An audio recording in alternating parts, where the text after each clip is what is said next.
সংগঠিত অপরাধসমূহ আসামি শেখ হাসিনা, আসাদুজ্জামান কামাল, আসামি চৌধুরী আব্দুল আল মামুনের বিরুদ্ধে উল্লেখিত আইনের 4-2, 4-3 ধারায় ঊর্ধ্বতন অবস্থান এবং আইনগত দায় সুস্পষ্টভাবে প্রতীয়মান হয়। জুলাই জুড়ে হত্যাযজ্ঞ চালাতে কি করেছিলেন শেখ হাসিনা তা যখন ট্রাইব্যুনালে তুলে ধরেন চিফ প্রসিকিউটর, তখন এজলাসে পিনপতন নীরবতা।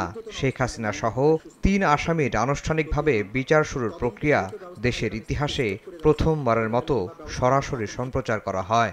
আসামিদের কর্তৃক সংগঠিত শুরুতে আওয়ামী লীগের দুঃশাসন, ফ্যাসিবাদী হয়ে ওঠার প্রেক্ষাপট তুলে ধরেন চিফ প্রসিকিউটর। 13টি ভলিউমে 8,500 পৃষ্ঠার অভিযোগপত্রে গুম খুন নির্যাতনের বর্ণনাও তুলে ধরা হয়। আবু সাইদ নিহত হওয়ার পর তার মৃতদেহ 135 পৃষ্ঠার মূল আনুষ্ঠানিক অভিযোগে বলা হয়, অপরাধের নিউক্লিয়াস এবং অপরাধীদের প্রাণভোমরা ছিলেন শেখ হাসিনা। গ্যাং অফ 4 হিসেবে ওবায়দুল কাদের, আসাদুজ্জামান খান কামাল, সালমান এফ রহমান, আনিসুল হকের নাম উল্লেখ করেন তিনি।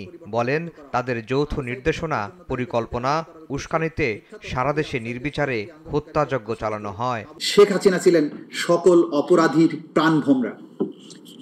তৎকালীন স্বরাষ্ট্রমন্ত্রী, আওয়ামী লীগের নেতা এবং অন্যতম নীতি নির্ধারক কুখ্যাত গ্যাং অফ 4-এর অন্যতম সদস্য ছিলেন আসামি আসাদুজ্জামান খান কামাল।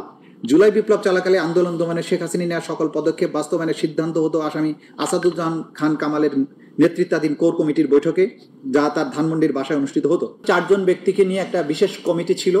সেই কমিটি বসে,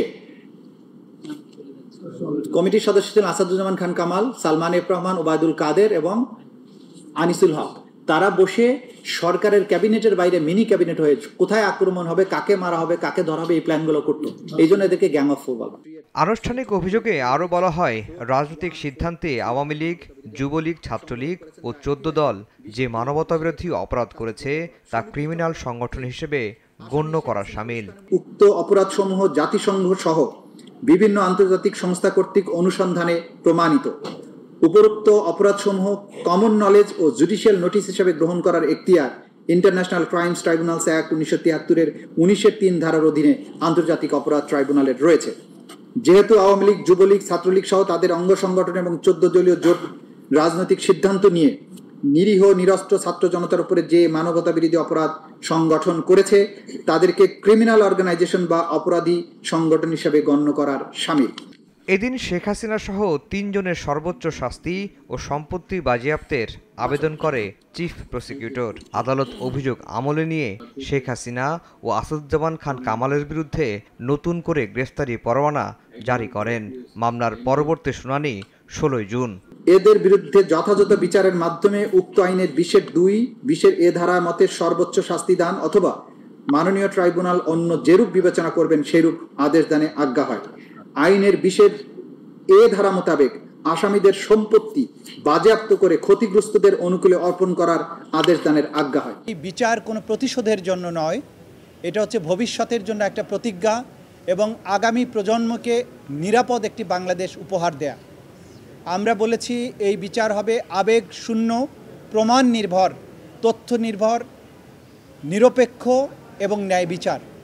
সেটি এনশিওর করার জন্য আমরা দেশবাসীর এবং সংশ্লিষ্ট সকল পক্ষের সহযোগিতা কামনা করি। বিচারের মাধ্যমে একটা সমাজে শান্তি এবং স্থিতিশীলতা প্রতিষ্ঠিত হয়।